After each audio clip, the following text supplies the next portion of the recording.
Vous la voyez celle-là derrière, là, comme elle est là? Il n'y a plus rien. Il n'y a plus un seul raisin. La grappe, en pleine floraison, supporte depuis plus de 7 semaines des quantités d'eau à l'excès. Un désespoir pour le vigneron, qui reconnaît depuis tout ce temps des nuits agitées.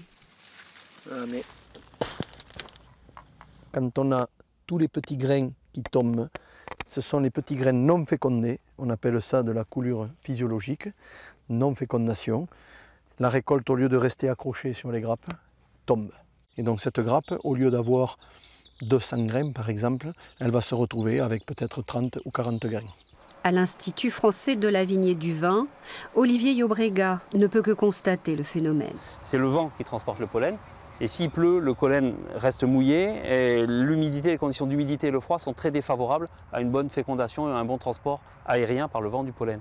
Et donc du coup, un grain qui n'est pas fécondé par du pollen, eh ben, il ne noue pas et finalement il se dessèche et il tombe. Le spectre de l'année 1992, où les 9/10 de la récolte avaient été anéantis, est présent dans les mémoires. Entre vent d'automne, pluie et grêle, difficile de se projeter.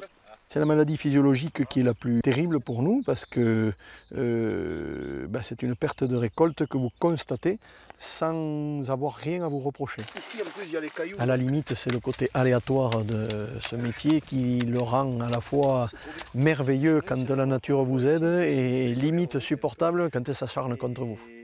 Reste au vigneron d'implorer le dieu soleil qui seul pourrait sauver cette période délicate de la floraison.